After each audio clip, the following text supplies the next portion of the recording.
Hello there, everyone. TheAndrata here, and welcome back to episode 67 of our Enigmatica 6 Expert Let's Play series, where today we are doing a lot of progress and quite a few different mods. Magic mostly.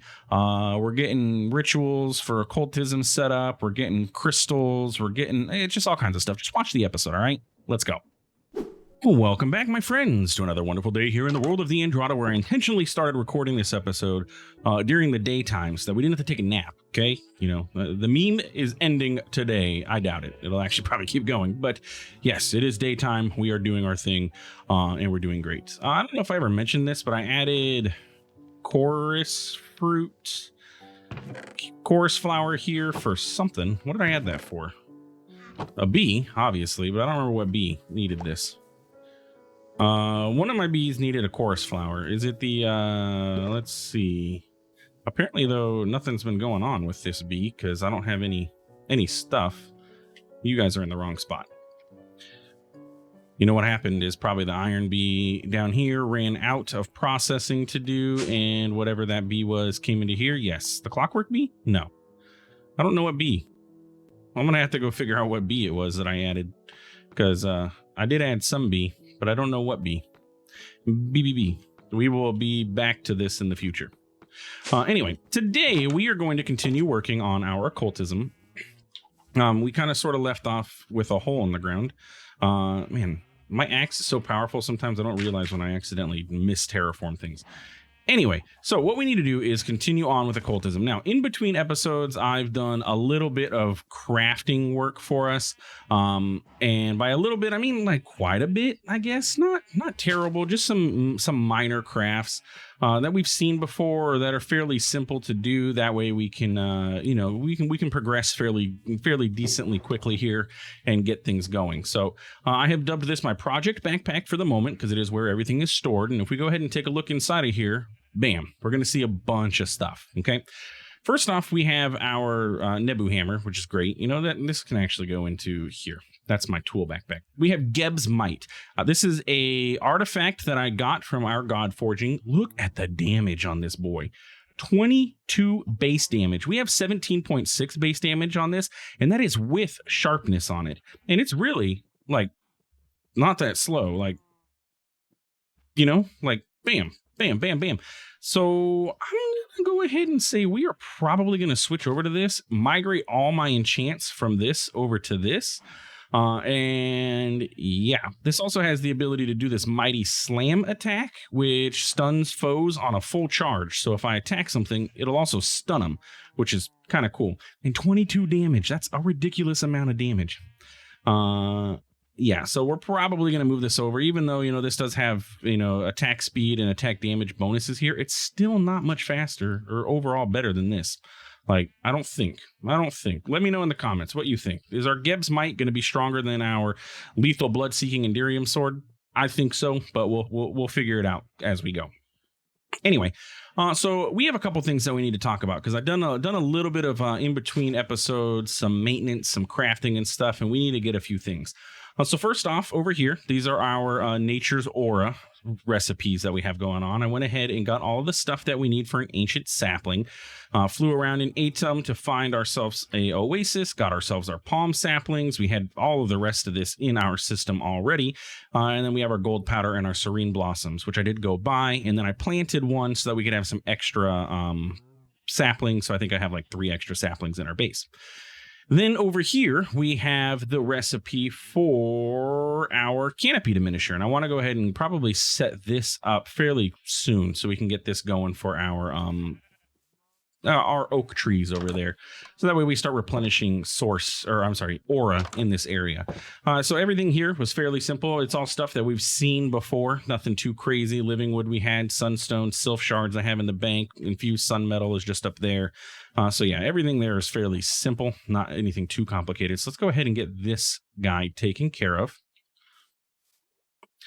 So we need our Phyto Grow. We need our Token of Joy. We need sylph shards. Not you yet. Living wood. We need you. And then we're going to need you. I should have grabbed some, what's it called too? Bone meal, but didn't think about it. and Sunny Blossom sapling. We can plant that there while we head home. Maybe it'll grow by the time we get our bone meal out of the system. Probably not, though. Look at that. We got 7 bone serpent teeths, too, because of that other bone serpent that I had hunted, and it ended up dying and disappearing on me. No fun. Speaking of all this stuff, how are we doing here? Like, I have no idea. You still have... You're actually still 100% completely full. So, yeah, no worries on that at all. One recommendation I'd make when you're doing your Nature's Aura and you're doing this, go slow with your bone meal. If you go too fast, it can cause issues. Also, if you don't do something right, it can cause issues. What am I missing? Oh, I missed the sunstone. Son of a gun. All right, let's try this again. Bam. Hopefully 3 bone meal is going to be enough. Go, go. Yeah. Ha, ha, ha. You know what? I did that on purpose, right? I just wanted extra Sunny Blossom saplings. That's all. Yeah, that was completely 100% intentional. Okay, so if we go ahead and grab our environmental eye out, we're going to see our aura in this area. We're at about half. It's not terrible. If we come over here, we're actually doing pretty decent. But we're going to go ahead and set up our canopy diminisher, which is going to affect this whole area, and it's going to stop the trees from growing any higher. I don't know if this is a good spot for this. Like, does this need to be at the level of the trees, or is this going to work? But I liked the idea of putting it there because it's kind of sort of out of the way. We'll see how it works, and we'll see if our aura starts increasing over time. Then we need to go ahead and do the craft for our ancient trees, our ancient saplings, and get those taken care of because they've been on our to-do list for quite a while. And yeah, we need to start replenishing aura, especially up in our area. I'm actually going to plant the tree up there. That way we can replenish aura in that area because that's where all our crafting happens. We don't actually use any of the aura here. The ritual of the forest does not use aura.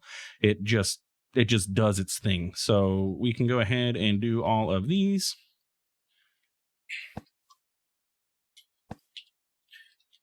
Bam. Not yet. And not yet, actually. And not at all. There we go. So it's you, and then Serene Blossom. Don't plant that yet, though, because we don't want it to grow in case the powder isn't available. Okay. Bam. Bam, bam, bam, bam, bam.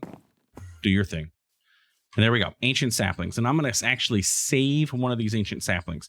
And the reason being is sylphs can actually farm ancient saplings. If you take a sylph and you put an ancient sapling and then put like a piece of glass on top of it so that the sylph can't, or so that the tree can't grow, the sylph will actually farm ancient saplings. I don't know if it's intended. Probably not. Will it get patched? Potentially.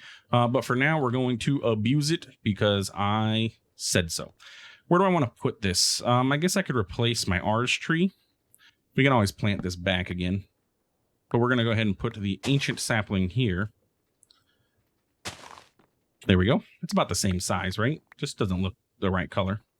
That's okay. And you're going to see we're already replenishing aura. Like if we look over here, aura is being replenished. What happens is you can see each of these leaves has a bar, right? And as the leaf decays, and I believe if we look at F3, you can see all the stuff about this. Potentially, maybe. I don't know. I don't feel like looking through all that. But anyway, as these decay, it replenishes aura in the area, and then the tree will eventually fall apart. And if I were to chop this tree down, I would not get any more saplings. Okay, so once you're done, once you plant it, you're not going to get saplings out of chopping this down. You will get the logs and stuff, but no saplings. But over time, this will replenish, and we're going to be good to go here. So we got that going, and like I said, the other one is going to go ahead into our system for when we get to a sylph. And then we can go ahead and do the thing with the sylph in the thing. Okay, cool. So that knocks out this and this. Today is the episode of knocking things out, I guess. Okay, so that takes care of this side of things, which allows me to then organize things here a little bit better so we can kind of see what's going on. Yes, you go with that, and probably you. Okay.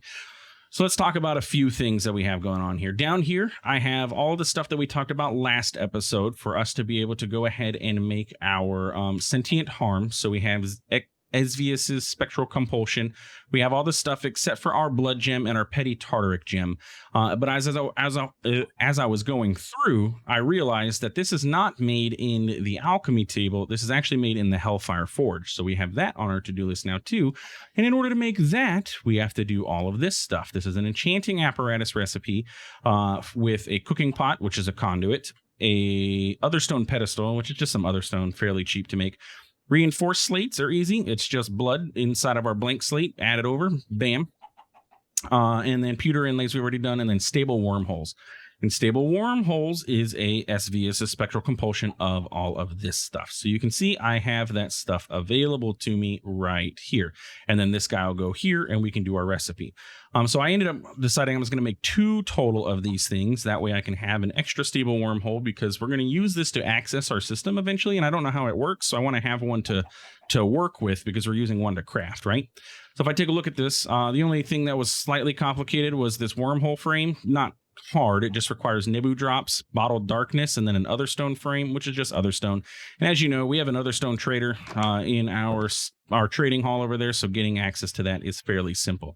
So with all of that being said, let's go ahead and get this going. So we first need to get our stable wormhole cooked up. So we're going to pop over to our occultism pyramid, which is all set up, ready to go for us. And we're going to go ahead and, well, do the craft. So how do we do it? Well, same as we've always done with everything else, we need to do the thing. So we're going to grab these. We're going to grab our books. And we're going to grab our stable wormholes. And you actually go over here so we can talk about that in a minute. Okay.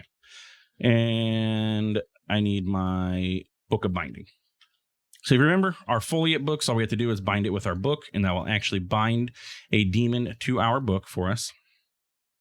I don't know why that's necessary. I think they should. Honestly, I think these should just come pre-bound. Both of these they're bound to Mormed already, so it's not like it's really that big a deal. But hey, you know what? It's I guess it's cool. So we need to go ahead and put this stuff in there. So we're going to need 1, 2, 3, 4 of our bowls. And actually, if I remember correctly, yes, I made 4 extra bowls a while ago, and we can now finally utilize them. So if we take our wormhole frame, our corporea funnel. The funnel is fairly easy. It's just a spark and a dropper. And if you remember, I have a bunch of sparks. We made a couple episodes back. Book of Binding Foliate. Bam. And it's going to bind that into a wormhole frame. And I don't know if this was updated by the Enigmatica 6 team or if Occultism just updated, but these rituals run significantly faster than they did the first time that I did this in Enigmatica 6. So the rituals in Enigmatica 6, oh my gosh, if you watched that, they were slow. I had to cut the episode and wait. It was like 5 minutes wait for even just these simple recipes. So I appreciate the speed increase for the recipes as a whole. So once we get these 2 done, we should be good to start doing other things. And while we're here, no, we're not going to do anything while we're here because I don't have the stuff that we need for it. So let's go ahead and pop back home and go ahead and do some more stuff. So we're going to take these. One of these stable wormholes is going to go here. The other one can just chill out here. We're going to use it for crafting, and we're going to put this into our thingamadoody out here. Sure. There we go. Our enchanting apparatus, and we're going to go ahead and get the Hellfire Forge cooked up, so that way we can, Hellfire Forge it up. Like I said, a lot of micro crafting done in between episodes, so you guys didn't have to sit here and watch me do all of this little stuff. That way we can make progression, We need to progress. We got to move on with our lives. But there we go. So now we're good to go. Also, it was mentioned that I didn't need to have the filter on this. We can just allow this to extract everything because it will only extract completed items, apparently. That's what they say. I don't know who they are, but that's what they say. Cool. All right, so Hellfire Forge has now been gained, and we're completing a bunch of quests too, which is what I like. So we'll add that over there so we can go over to our Undergarden and plant that. But let's talk about some more stuff that we have going on. Okay, so first things first, I'm going to pop down into our mine. So I went and did a little bit of exploring in between episodes. Wow, that was extremely loud, isn't it? Yeah, that was really loud. I feel like that was super loud, much louder than it previously was. I don't know if my volumes got adjusted. Anyway, I went and probably explored around this area for a good 30 minutes. I went down in our mine, followed all these paths looking for corundum, right? The corundum crystals. Could not find any. I was getting quite tilted. Explored. Basically, I teleported over to our forge, which is like over here, our transfer platform. Explored those areas. I teleported over, downstairs, everywhere I could not find corundum. Went on the Discord, found out that we can get it inside of Atom and pyramids. So I teleported back to our occultism pyramid, decided to start, exploring down in the basement. Found a room that I hadn't been in, apparently, that had like 11 chests inside of it, and one of them, thank goodness, had a crystal, a corundum crystal. It was a blue crystal. So what I did was take it, plant it down here in bedrock. So apparently at bedrock level is where it grows the fastest, and I'm not showing you yet because I did a lot of work with this, and we're going to talk about all the stuff that we did. But at bedrock level, it grows the fastest, and here we go. So you may be saying, TheAndrata, you said you started out with blue corundum. How in God's green earth do you have all these other ones? You cheater. You cheated all of these things in. Okay, no, I did not. All right. So let's talk about how this stuff works. Corundum is a crystal that grows. And what you do, or what you can do, I mean, you can do what you want. This is my recommendation, but what it does is it grows, and it can grow up to 4 blocks tall. If we take a look at the usage of this, the information will grow up to 4 blocks tall if placed deep underground and emits particles when growing. Bam, bam, bam. It also has these little offshoots, these little crystal offshoots that can grow, which are these things, which are what we use mainly for the crafting recipes, right? And so it's going to grow up to 4 blocks tall. So I was like, okay, this is going to grow. So I started out with my blue, and I'm like, I want to automate this. I don't want to sit down here and do this. We have this area chunk loaded. What can I do? So I looked at block breaker. What block breaker options do we have? Well, we have arrows. Not about that life. There's the small block breaker from Engineer's Decor. And you just heard it happen. We have the block breaker from Industrial Foregoing, which would have been theoretically possible. I mean, we could have made this. However, the block breaker here, I'm pretty sure it requires RF, and I didn't want to set up a bunch of these, right? And then there is a pedestal upgrade, but we're nowhere near pedestal. So I was like, well, what's this small block breaker? From Engineer's Decor. Breaks blocks in front of it. Simple. Can be disabled by applying a redstone signal. Time needed to destroy a block depends on the hardness of that block. Apply power to speed it up. I was like, well, these things aren't that hard. Like, they break like instantly when I mine them up. So maybe these will work. So I went ahead and made some. Simple crafting recipe, just requires an observer. It requires these metal bars, which is just some rods and some flux dust. Makes 12 of them. And an iron pickaxe and redstone. Cheap. No UI. They're not fancy or anything. They don't do anything like crazy. It tells you how much power it has in there and the progress of the block breaking. But they work great. What happens is this is the block breaking face, these little things. And when it breaks, it just pushes these out and breaks the block. So when this grows, it automatically triggers like that. Bam. Perfect example. I could not have planned that any better. And there we go. Planted our corundum. So then I decided, because, oh, look, there we go again. I don't want to pick them up, though. I want the vacuumulator to pick them up. Because I set up a vacuumulator. A vacuumulator is from Thermal Engineering, or Thermal Series now. That is just a vacuum block, right? Fairly cheap to make. Just requires a lodestone, which is block of iron, iron dust, fluorite, copper dust as a lightning channeling craft. Some Enderium glass, then an omnidirectional hopper, which is cheap. We've already been using these. The only complicated thing, I guess, would have been the lodestone, but it's really not that hard. And then this is just lead sheet metal. So yeah, I got that. And then I did go ahead and craft a hardened integral component because we have PCBs, we can buy now everything. So super simple. Crafted that up, and now everything is automated. It all flows into this chest, and we are good to go. So with that being said, let's pop back upstairs and talk about how in the world did I get the other colors? Because I started out with blue, and I have all 8 colors now. And it's really simple. Truly, it's extremely simple. So we have our Astral Temple here, which has a collector crystal. And literally all you have to do is place it down and then bind it to the crystal. And this spot, I believe, is already bound. But I'm going to go ahead and just grab my linking tool and show you how this works. You just... you right click here, right click there. Bam. Easy as that. bam. And you're going to see the little light beam going down, and that's going to tell you that it is bound. And in a few moments here, we should see this white corundum change to black. There we go. Bam. And so that's all I did. I farmed the crystals until I had enough that I could bring them down here, and then just farmed each color, because when you break it, it just breaks into its block. It's not like glass or anything, though it sounds like it. And now we have an extra black corundum. So yeah, simple, easy, not complicated at all to do.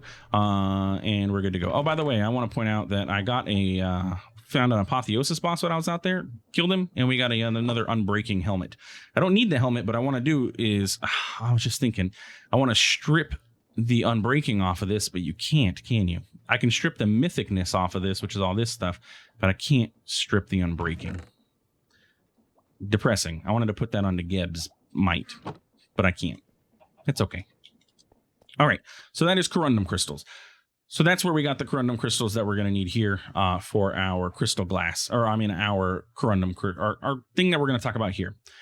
Lastly, the only other thing that you guys don't know about is our star metal ore. So star metal ore is from Astral Sorcery, and it's actually extremely simple to craft as well. It's literally the same process, actually. We come over here, and we need to take what's known as firmament, which is a craft recipe of fluorite, shiverstone, prismarine. Fluorite's easy to get, shiverstone's easy to get, prismarine. I mean, I have a bunch of prismarine from farming up, you know, the seashells and everything. We can get more, and we're getting some in our Drigme farm too, so it's not difficult to get. It would probably be the hardest part of this. Shiverstone is literally all over in the nether, in the Undergarden. Like, it's really not that big a deal. So again, all you have to do is bind this here, and it converts over, and it's really fast. Like, bam. And this could be automated. If we had a block placer and a block breaker, easily automatable. But we're not going to worry about that right now.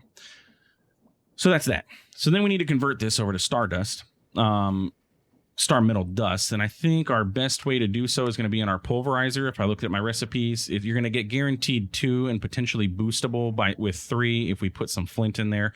So I think I'm going to do that, because there's no other, like, we can't put it in our crushing wheel or anything. A crusher spirit, if we were at a high tier, would get us more, but pulverizer is going to be our best bet right now. And if I throw a little bit of flint in there, like so, we should be good to go with this.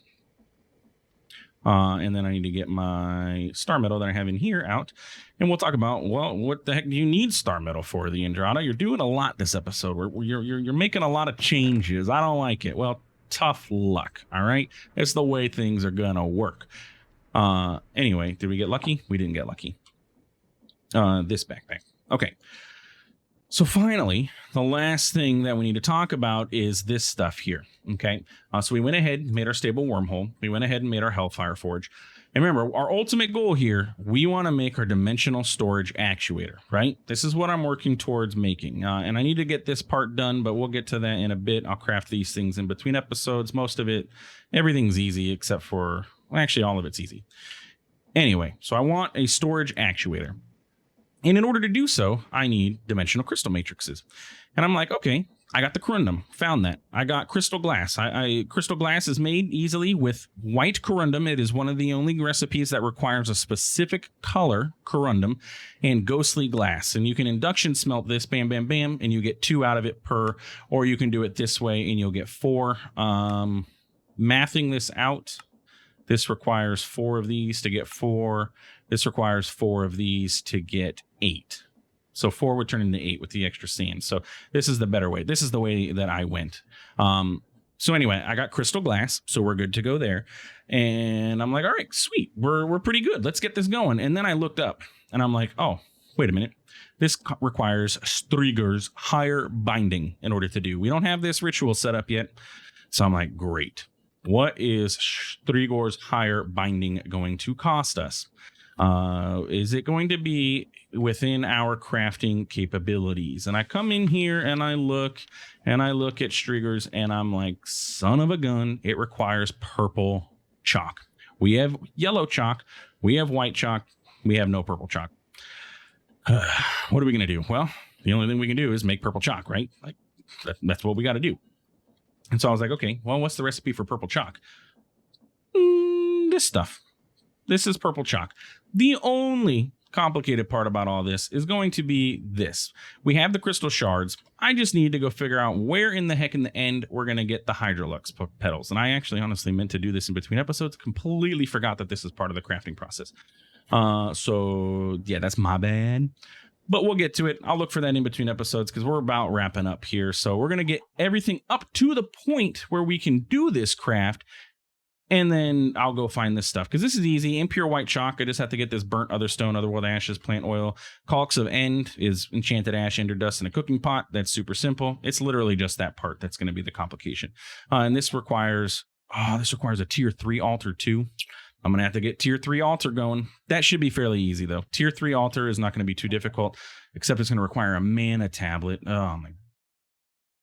Isis, God Shard, Mana Steel. All right, well, we're diving into Botania. I just now realized that I'm going to need to get a tier 3 altar. Okay. And how much?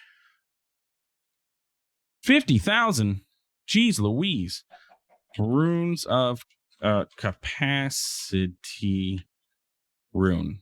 What's the cost of a capacity rune? Oh, my goodness. All right. Forget you. All right, we'll come back to that. But anyway, so let's get all of these things done so that we can get to this point, right? Right. Okay.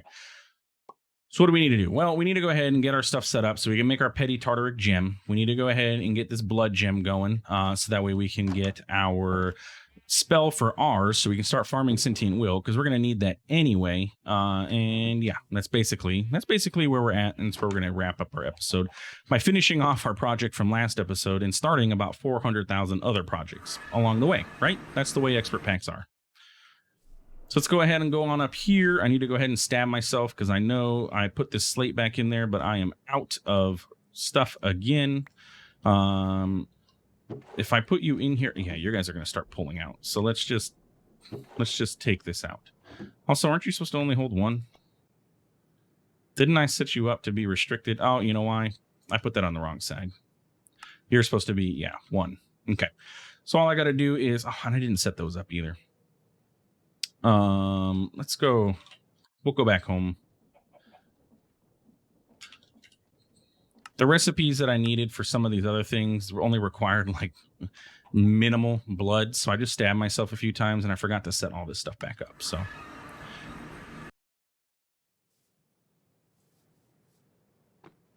Okay, cool. You. My stabberator, where are you? Stabby.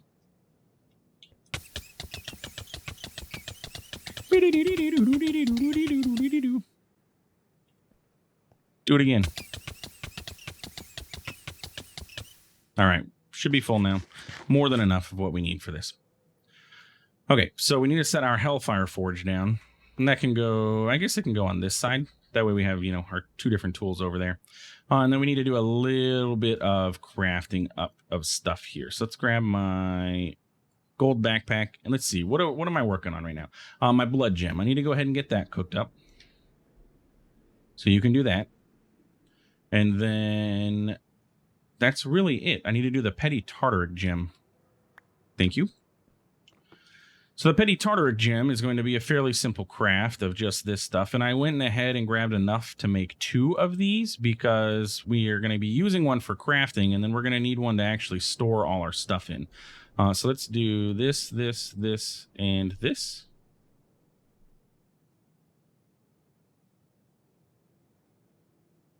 Tartaric gem. Oh, and you need a little bit of this. A little bit of this. Yeah, there we go. It's going to require one to do this. And so then if I take this, it should do the next one. Cool. So now we have 2 of these. And like I said, we're going to use one of these for the crafting recipe, so I'm not going to worry about it. So then all we have to do is take these demon will and throw them out. And I'm going to pick this guy up so that they don't end up going into this one. Bam. And now it just combined those into this petty tartaric gem. So this is the one that we're going to use to fill. This is the one we're going to use for our crafting. So we got that done. Now we need to get this done, right? Right. This is in Ezivius' Spectral Compulsion, and I now have all of the things that we're going to need to craft this. We have our book, we have our blank parchment, marvelous clay, petty tartaric gem, and a blood gem. So all we got to do is do this again, put this away, this away. We can go ahead back home, teleport back over to our occultism pyramid, and do the craft. And it's over here. Okay, sweet. So if we do this, yeah, this, and this, we should be able to do this. Started binding foliate into glyph. And that is basically all of our to-do list except for this guy here, because I just now realized I still can't do what I wanted to do. That's okay, though. And there we go. A glyph of sentient harm. So we should be able to learn this. Why no let me learn? Excuse me, sir? I would love to learn my glyph. Hello? Hello? Do I need my book on me? Is that what my issue is here? Where is my Ars Nouveau book? Lava crystal. There it is. Major spellbook. I probably have to have it on me. Okay, good. Whoo! Made me nervous. I was like, am I unable to do this for some reason? Okay, so then we just need to go ahead and get ourselves a projectile sentient harm. Does it amplify? Sentient harm. And now we need to find something to kill. I don't have any mob spawners set up. So let's go over. You know what? I haven't ever cleared this thing out over here, right? Not that anything in here is probably of value to me anymore, but we can go ahead and pop into this. If I can find the front. Hello? Mr. Invisible Skeletons, where are you? I have come to play. Hello? You're just gonna let me loot and not fight me? Really? Is this how we play? I just wanted to play with you guys. And by play, I mean absolutely kill you. Mushroom arrow? Sure. I don't know what that does. I'm assuming like spawns mushrooms, but there we go. So now if I sentient harm these guys, not enough mana. Bam. So if we look inside of our petty, look at that. 13 will already. 15 will. I like it. Apparently I'm lagging out now too. Frost arrow? I don't think I have any of those. Soulbound sharpness, monastery explorer map. Nothing I would care about. But anyway, yeah. So that's how the sentient harm works. Fairly simple. Just a spell. Do your thing. Get you the stuff. You don't need the sentient sword. You can just use the spell. You can make the sentient sword if you so desire. It is a recipe. Sentient. But if I remember correctly, it was like a pain. Okay. Oh yeah, it is a pain. You got to have the runes of Helheim. So that is a pain. But yeah, anyway, that's where we're going to end off today's episode. Yeah. So if you enjoyed, please feel free to like, comment, subscribe. I do appreciate it, and it really does help out the channel. Thanks for stopping by. Thanks for watching. We'll see you in the next one. Have a good one.